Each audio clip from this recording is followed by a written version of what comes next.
मैं पुष्कर सिंह कोरुंगा शिखर साहित्य अकादमी के डिजिटल प्लेटफॉर्म पर आप सभी का हार्दिक स्वागत व अभिनंदन करता हूं।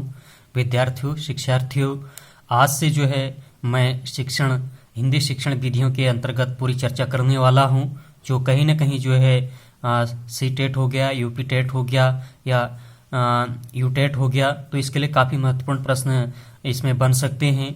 तो इसी पर जो है मैं आज पूरा विश्लेषण करूंगा और इसको जो है भाग वाइज यानी पार्ट वाइज जो है बांटा जाएगा और इसमें किस किस प्रकार की चर्चा की जाएगी उसका थोड़ा सा मैं डिटेल आज दे देता हूं।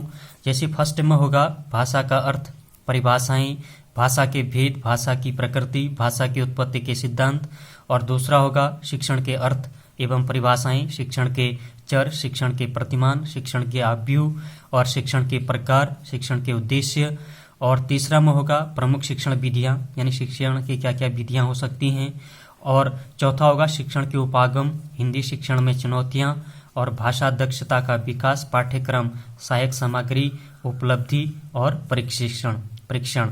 तो इन पर जो है पूरा डिटेल से डीपली और गहनता से पूरा अध्ययन किया जाएगा और आपके सिलेबस के अकॉर्डिंग इसको आगे बढ़ाया जाएगा, जो कहीं ना कहीं जो है आपके सी टेट, यू टेट और यूपी टेट में जो है एक महत्वपूर्ण प्रश्न के रूप में बन सकते हैं।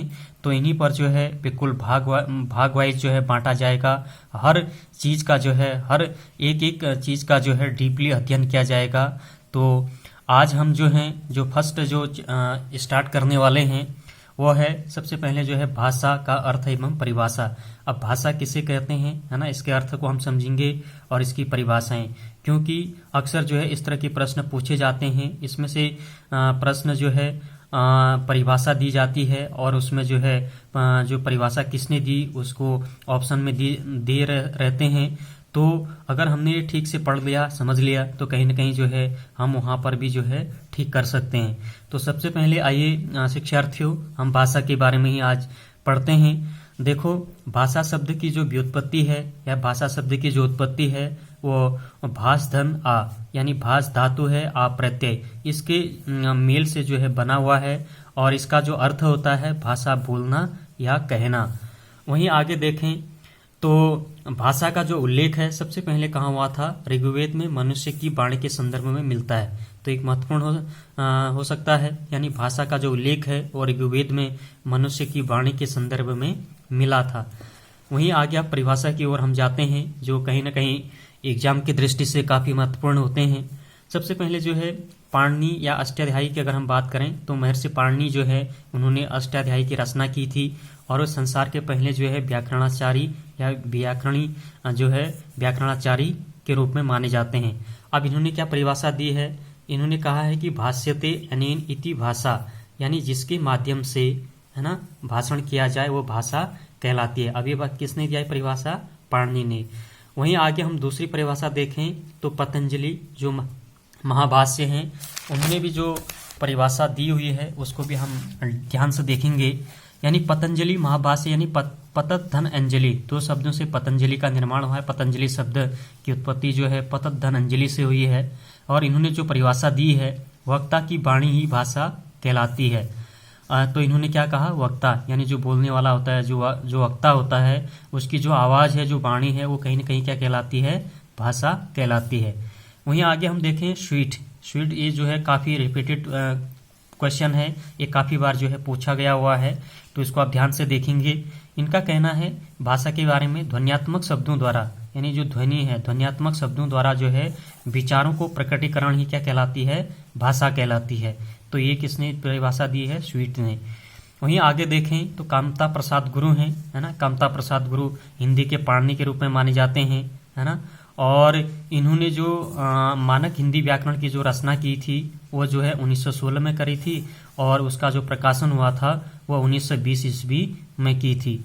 तो इन्होंने जो परिभाषा दी है वो ये दी है, वाणी के जिस माध्यम से मनुष्य अपने विचार दूसरों पर प्रकट करता है तथा दूसरों के विचारों को ग्रहण करता है, उस माध्यम को हम भाषा कहते हैं, है ना। इन्होंने कहा कि जो वाणी है, जो हम बोलते हैं, वो ये माध्यम ऐसा माध्यम है जिसे मनुष्य क्या करता है, अपने विचारों को जो है ना, अपने विचार अपनी भावनाएं को जो है दूसरों तक जो क्या कर देता है, प्रकट करता है, और दूसरों के विचारों को जो है क्या करता है, ग्रहण भी करता है। तो इसी माध्यम को हम क्या कहते हैं, भाषा कहते हैं।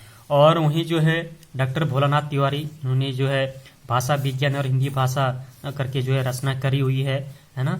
और इन्होंने भाषा की जो परिभाषा दी है वो दी है कि भाषा यादृच्छिक ध्वनि प्रतीकों की वह व्यवस्था है जिसके माध्यम से मनुष्य परस्पर विचार विनिमय करता है। या इनका कहना भी यही है कि जो है विचारों को जो है आदान प्रदान करना, विनिमय करना, है ना, ध्वनि के प्रतीकों के माध्यम से, है ना। तो ये परिभाषा जो है डॉक्टर भोलानाथ तिवारी ने दी है। वहीं देखें मैक्स मुलर ने भी दिया है परिभाषा। ये कह रहे हैं कि जिन ध्वनि शब्दों समूहों वाक्यों द्वारा सामाजिक मनुष्य संप्रेषण करता है उन प्रतीक समूह तथा वाक्यों को क्या व्याकरण द्वारा स्थापित व्यवस्था ही भाषा है। तो अच्छी परिभाषा मैक्स मुलर ने भी दी है। ये कह रहे हैं कि जो ध्वनि प्रतीक है ना, वह समूह या वाक्यों द्वारा जो है सामाजिक मनुष्य, है ना, संप्रेषण करता है। तो उन प्रतीक समूह को क्या कहते हैं, वाक्य की व्याकरण द्वारा स्थापित व्यवस्था ही भाषा कहलाती है। वहीं आगे देखें वर्दीमर भी बहुत बड़े जो है शिक्षा शास्त्री रहे हैं, है ना। शिक्षा पर इन्होंने काफ़ी जो है अपने लेख लिखे हैं, काफ़ी रिसर्च करी है, काफ़ी शोध करी है। तो एक वर्दीमर भी जो है बहुत बड़े शिक्षा शास्त्री हैं। तो इन्होंने जो परिभाषा दी है, उनका कहना है ध्वनि प्रतीकों के माध्यम से मनुष्य द्वारा विचारों का प्रकटीकरण ही भाषा है। इनका कहना भी यही है कि जो ध्वनियाँ हैं उनके प्रतीक के माध्यम से जो है मनुष्य द्वारा विचार को जो प्रकट करता है वही क्या कहलाती है, भाषा कहलाती है। अब जो है अब हम थोड़ा सा यहाँ देखेंगे भाषा और बोली में अंतर। कभी कभी जो है यहाँ से भी प्रश्न आ जाता है, तो इस पर मैंने जो है लिखा हुआ है। भाषा का क्षेत्र जो है शिक्षार्थियों विस्तृत होता है, इसको आप भी जानते हैं। और बोली का क्षेत्र क्या होता है, सीमित होता है। भाषक मानक रूप होता है ना, भाषा का कोई न कोई जो है एक मानक रूप होता है ना। बोली का जो है मानक रूप नहीं होता है। और वहीं देखें भाषा का निश्चित व्याकरण जो है होता है। जब भाषा होगा तो उसके लिए कहीं न कहीं एक निश्चित व्याकरण की आवश्यकता होगी, और बोली में कोई व्याकरण नहीं होता है।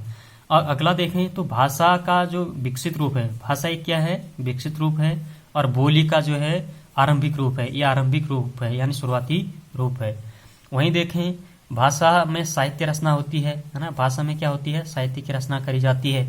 बोली का में जो है व्यापक स्तर पर जो है साहित्य रचना नहीं होती है।